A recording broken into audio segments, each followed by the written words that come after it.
বিসমিল্লাহ আলহামদুলিল্লাহ ওয়াসসালাতু ওয়াসসালামু আলা রসুলিল্লাহ।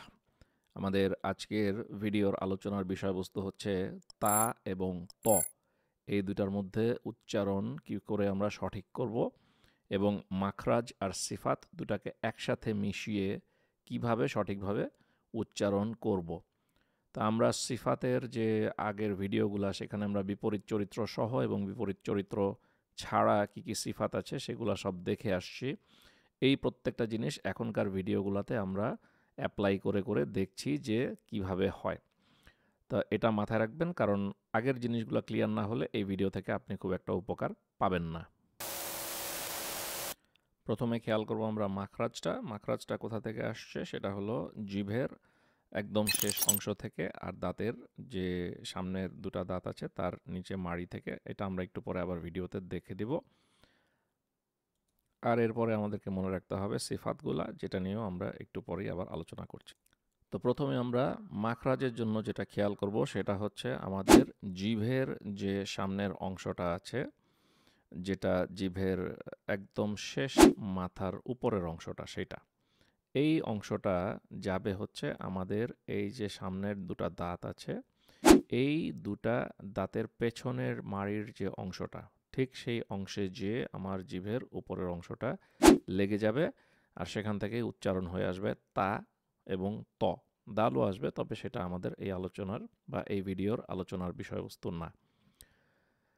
আরেকটা জিনিস আমরা খেয়াল করব যে সিফাতের জন্য যে জিভটা আছে, জিভের পেছনের অংশটা, এটা যখন মুখের ছাদের দিকে উঠে যাবে তখন হবে ত, আর এটা যখন মুখের ছাদ পর্যন্ত উঠবে না তখন হবে তা।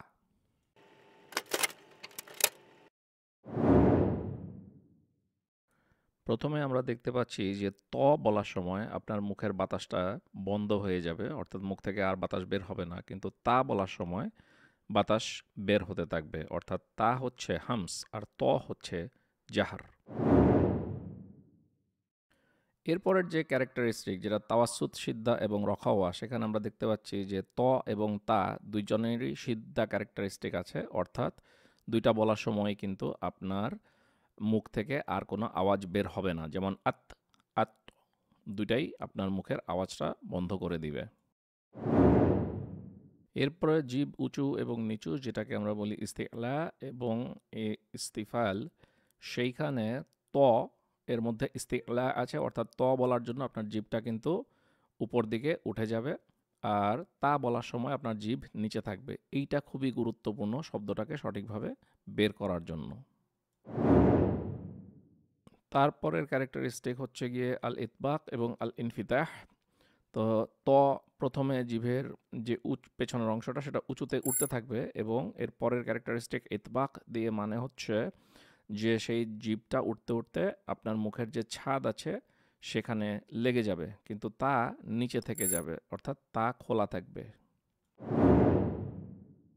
এরপরে ইজলাক এবং ইসমাতের কোনো তাজবিদ অ্যাপ্লিকেশন নাই, সুতরাং আমরা এটাকে বাদ দিয়ে চলে যাচ্ছি পরের যে সিফাত সেটাতে, এবং সেটা হচ্ছে কলকলা, অর্থাৎ ত বর্ণের উপরে কলকলা আছে। এই হরফ যখন আপনি উচ্চারণ করবেন তখন তার সিদ্ধা ক্যারেক্টারিস্টিক থাকার কারণে শব্দটা সম্পূর্ণভাবে বন্ধ হয়ে যায়।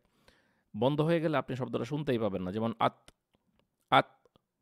এবং এই আত শব্দটাকে সঠিকভাবে শোনানোর জন্য আপনার মুখটাকে একটু বাড়ি দিয়ে শব্দ বের করে নিয়ে আসতে হবে, এবং এই বাড়ি দেওয়াটাকেই বলে কলকলা। তখন আপনি শুনতে পাবেন আত্ম, আত্ম।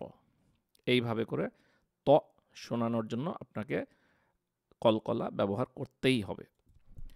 যেহেতু এখানে দুই হরফেরই মাখরাজ এক, অর্থাৎ এক জায়গা থেকে উৎপত্তি হচ্ছে তা এবং ত, সেই জন্য এখানে সিফাতের গুরুত্বটা অনেক বেশি।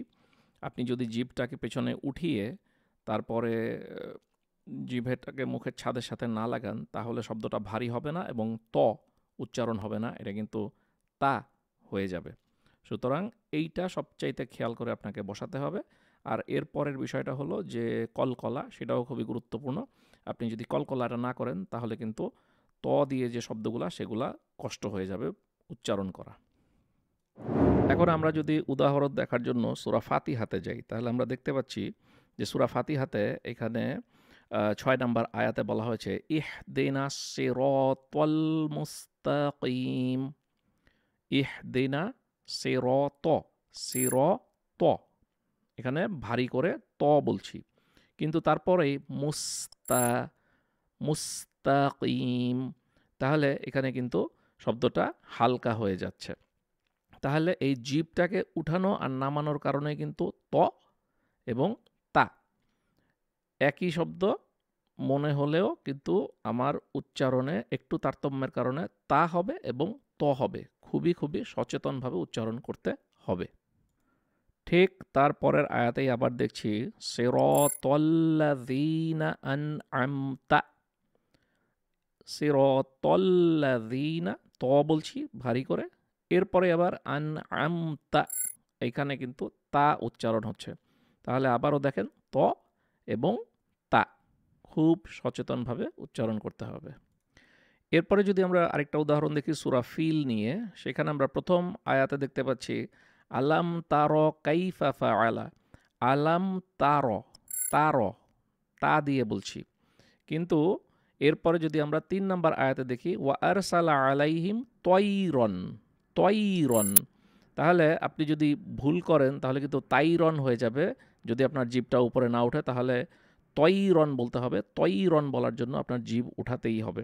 জিভ যদি না উঠাই তাহলে তা, আর জিভ যদি উঠাই তাহলে ত। এইটা হলো খুব সচেতনভাবে আপনাকে এই সিফাতটাকে বসাতে হবে, না হলে কিন্তু আপনার তা এবং ত শুধরাবে না।